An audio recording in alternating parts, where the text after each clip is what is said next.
So in the first house, you have Yod, which is the finger of God, it's called, or destiny.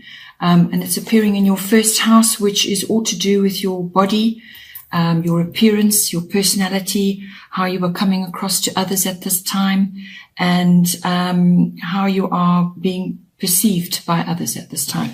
So it's the physical body as well, your vitality, your energy levels, and so on. The Yod can bring a sort of indicate a fair amount of chaos going on around you. Possibly you feel that there's a lot going on, that you're juggling a lot, and that you have almost no support in what it is you're trying to achieve going forward. And you could just be feeling a bit like you've got to carve your own path, like you've got to make your own way, in your own way, and not taking into account necessarily what other people are doing. So if it's a physical regime, a health regime or a sports regime that you're trying to sort out for yourself, you may need to be doing research and actually looking at things to suit you and to come up with your own plan about how to handle perhaps a particular area of your health or your body that you're trying to work on to improve something.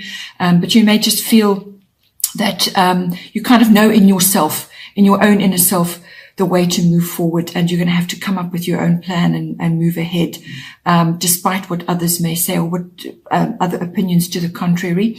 It can also be that you're coming across in that way. You're coming across as being but different from others. You may feel slightly out of step with others. You may be feeling that you're not in the same groove as other people. You're doing your own thing. Basically.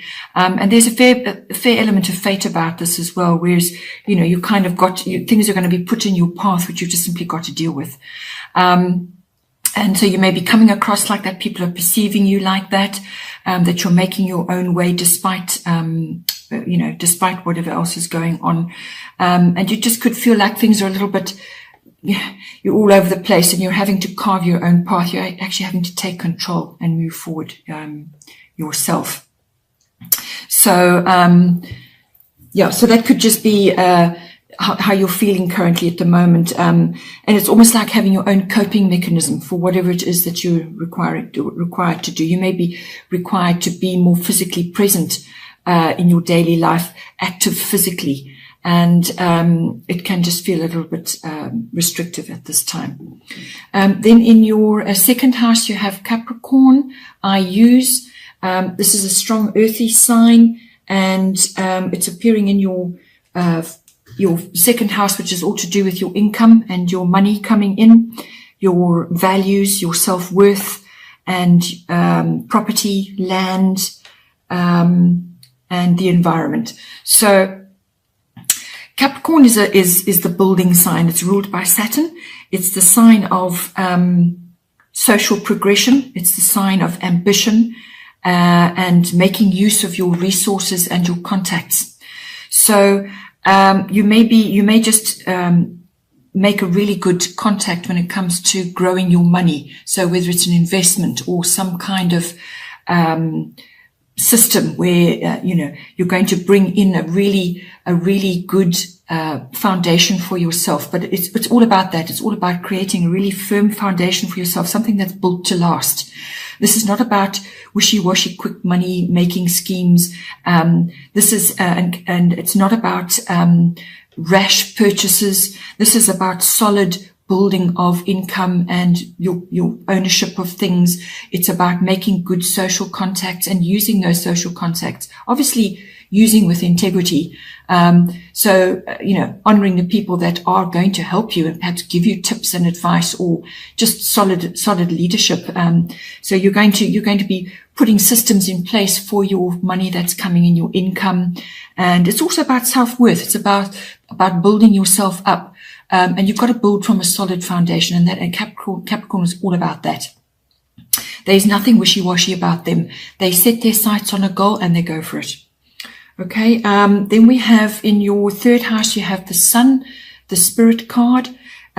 This is in your house of communication. This is all forms of communication. It can be contracts, any kind of written, so that's social media. If you're posting things on social media, it could be letters, any kind of written, verbal, body language, any kind of communication. And it's also, if communication is part of your working life, it's part of, perhaps you're in the media, or you're working in an environment where you are required to harness, good communicative abilities, then the sun is coming in on there. It's a very positive, very fiery, aspect to have in that house. It's going to bring confidence.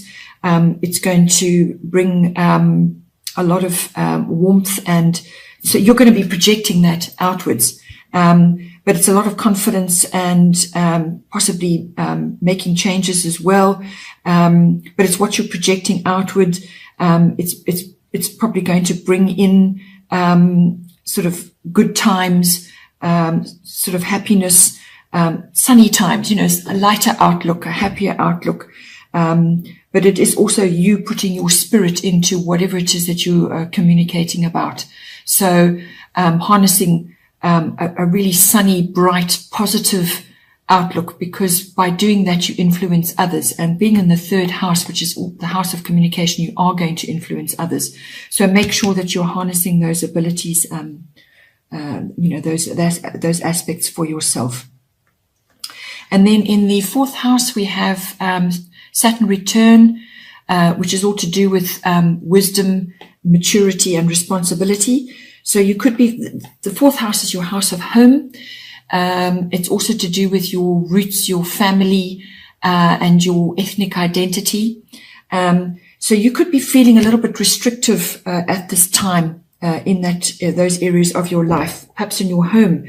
Perhaps you are actually rebuilding something, or you've taken on something which requires construction, or you're busy building something up, whether it's symbolically or physically.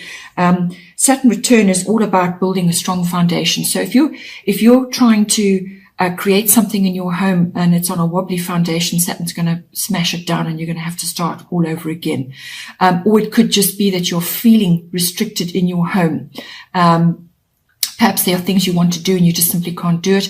But it's also, Saturn is the master of time. So this, whatever you're trying to do in your home, it's not going to happen overnight. This is going to be a slow building process, and it's going to require, you've got to bring wisdom, you've got to bring maturity, and you've got to bring responsibility in. And there's going to be a fair amount of hard work as well. Saturn is all about that. But the ultimate goal of the influence of Saturn is to make your foundation strong, to build properly, so that you reap the benefits later on. Because if you create a strong foundation and you actually do things properly the first time round, then you receive the joy later of you start to reap the benefits of that. And it brings in a lot of harmony and a lot of pleasure and a lot of stability. And that is what the ultimate goal of Saturn is all about. So, you could be also having, some things come around again. You may be, because this is a return. So Saturn returns to, two major places in your life twice. And, so it brings about circumstances where you've actually got to look carefully at what you're doing and harness the hard work, actually put your shoulder to the wheel. So if it's to do with, you may be, reflecting on issues from your past, your family, your foundation, your roots. You may be reassessing that and actually taking a bit of responsibility or gaining a bit of wisdom in certain areas that possibly are coming around again now for reflection again. And if it's a physical thing with your home, you may be dealing with something from the past or something old that needs to be redone, or foundations need to be laid, but there's some kind of building and restructuring going on. Then in the fifth house, you have Gemini, I think. These are the twins, and it's a twin energy, but it's also a mental energy. And this is coming into your house of children, your house of creativity, having fun, recreation of all sorts, sports, love affairs, romance, gambling, all those sorts of, light-hearted activities. With Gemini, I think in there, if you have children, if you have twins, well then the correlation is obvious. But if you are perhaps wanting to conceive, you may conceive twins, or possibly it may be just harnessing the curious nature of children. So if you have children, you may have to harness that for yourself, actually bring that into how you're relating to them. Gemini is an air sign. Traditionally, it's ruled by Mercury. So that's all mental things, all mental faculties, quick wit, curious about everything, media, electronics, all of that. It's all about being out there, being attached to many different things happening at once. It's a lot of quick changes, lots of surface things going on. It's not deep. This is not deep. This is about being curious and interested in everything that's going on around you, the media, and literally airwaves, what is going on in your environment. If you've got children, you may find they get bored easily. And so you're going to have to sort of, approach your children in that way, and bring out and have a bit of a sense of humor and be a bit more progressive when it comes to technology and so on. And also just communicate. This is all about communication, communicating with your children and so on.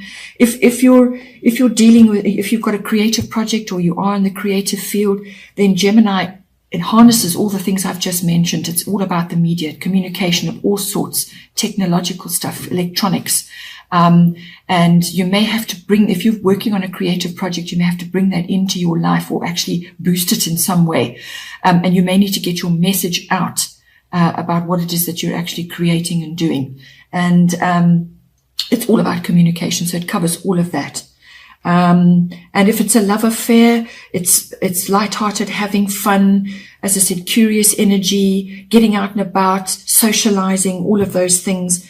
And you may even be attracting a Gemini person into your life. So they may be exhibiting all of those characteristics. Yeah. And then in the, sixth house, we have Leo, which is I will. This is it's ruled by Leo is ruled by the sun. And so therefore very confident, outgoing, ambitious, creative sign. And this is falling in your sixth house, which is your house of work, workplace, your colleagues, and your work projects that you're busy with. It's also the house of health and diet and your pets. So you may be getting a sort of a pet which is exhibiting Leo qualities, if you want to call it that. Or it could be that you need to look at a health issue. Leo rules the heart, everything to do with the heart and the circulatory system. So there may be something coming up there for you.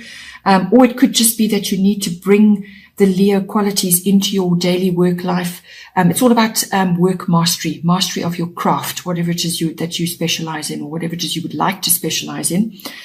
Coming in, that's Leo, which is, as I said, a sunny, confident, outgoing, ambitious sign, very creative, loves to be the center of attention, popular, and you may be asked to bring that into your work project, or you may have the spotlight on you. You may be the center of attention in whatever it is that you're doing, and handle that with grace and care. And be open and be enjoy that if it's coming to you. Or it could be that you may be having Leo type people in your work environment, and so they'll be exhibiting all those qualities, and you can learn from that. And that is important for all of us to learn from our colleagues, what they bring in, their energy that they bring in. So you may be having somebody coming in who is larger than life, who loves to be the center of attention and will get things done, but also they may also be overly Leo-like, which can sometimes be quite arrogant and attention-seeking. Then in the seventh house, you have Venus, I love. So beautiful sign to be a planet to be having in your seventh house, which is the house of relationships. This is the house of personal one-on-one relationships, committed relationships, partners, and that can be love or business. And this is very close partnerships or relationships that you have. And with Venus appearing in there, that's a wonderful thing to be having in there. You may be falling in love. You may be meeting somebody which is going to resonate with Venus for you. So it's going to be a very loving and very beautiful thing to be happening in your relationships. Or you could just be attracting somebody who is quite Venus-like. It's about falling in love, and it's about spreading love. So if you are dealing with, in your close relationships, if you don't have a particular partner, then make sure that you're bringing the qualities of Venus into your close relationships. Venus also rules, if it's a business situation that you're going into, Venus rules cosmetics, fashion, perfumes and oils and things like that, and anything beautiful, art. So art galleries, artworks, beautiful works of art, sculptures, things like that. Venus also is, the other side of Venus is money. Venus brings abundance in. It can bring windfalls. It can bring abundance of all kinds. So the money is the other aspect of it, but the main thing is love. And actually, once you project love and you bring that into your relationships or this particular sphere I'm talking about, then once you do that, you actually, if you're radiating the qualities of Venus, then you start to attract that back to you as well. So if you are falling in love, enjoy. Then we have in the 8th house, we have solar eclipse, which is revolution. This could be following on from, if you are entering into a lovely relationship here, the 8th house follows on from that, because if it's a really serious close relationship, which this normally indicates, then this may indicate commitment, further commitment. And the 8th house deals with shared resources between committed partners. So whether it's a business or a love partner. And solar eclipse revolution is quick change. And revolution speaks for itself. So you may be going through some revolution of your joint finances, or you may be entering into that now. And it's going to require you to have a really long, hard look at how you have been living and how you have been operating up to now, and how are you going to move forward. But it's maybe pressed upon you to make a quick decision and actually go forward on that. But you're going to have to relook, actually look at how things have been working and change it around. And it's a very sunny, fiery energy, so things may be very quick, things may be very sudden for you. And if it's to do with the other 8th house aspects, include sex, death, and rebirth. So it's all sexual pleasures. And if you're going into a partnership, then this can be, again, you may have to look at how you have been relating in the past, and there may be some kind of shift there for you. It could also be the closing of one door and the opening of another, or the symbolic death of something and the rebirth of something else. So it really is a change. It's a big change. It may seem difficult at first, but you will work it out. And the 8th house also covers big finance. It covers investments, other people's money. So if you're working and you're managing other people's money, there's going to be some kind of massive shift going on there about the way you're currently doing things. You're going to change it, or you're going to be forced to change it. So you may have to look at something for a while, but then you will have to make really quite a quick decision on that.